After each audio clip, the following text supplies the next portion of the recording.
sometimes resolve can feel like it's out of your control. One of the challenges I face in consulting is dealing with the lack of resolve by clients. An organization my firm worked with called me and told me they were having what they described as a critical problem.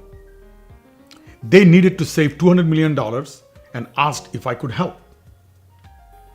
Without skipping a bit, I told them that if we could identify $200 million worth of projects, we could help them meet their goal.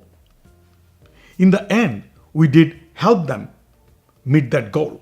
In fact, we exceeded it. We had a 5-year contract with this firm, and I told them there were still plenty of additional savings we could help them achieve. And their response? No thanks.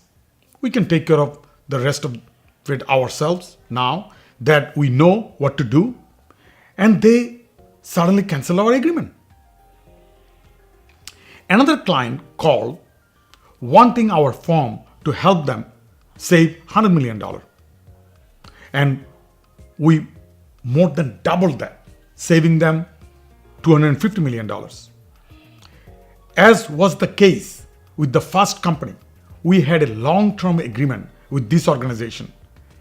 And they also wanted to cancel, thinking that because they had already saved more than twice their goal, they did not need us anymore.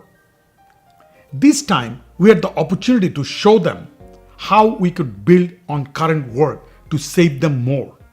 And they agreed. We ultimately saved them $1.5 billion.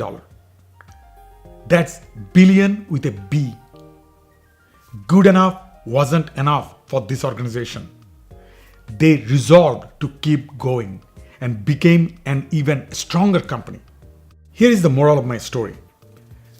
The first company ended up filing for bankruptcy 5 years after canceling our agreement. The second went on to set even higher goals, all of which we helped them achieve. This is not about me or my firm saving the day or rescuing a company. It's about the power of resolve. One company resolved to keep moving forward while another was satisfied with good enough. When you resolve to keep moving forward and don't settle for the status quo, amazing results can happen.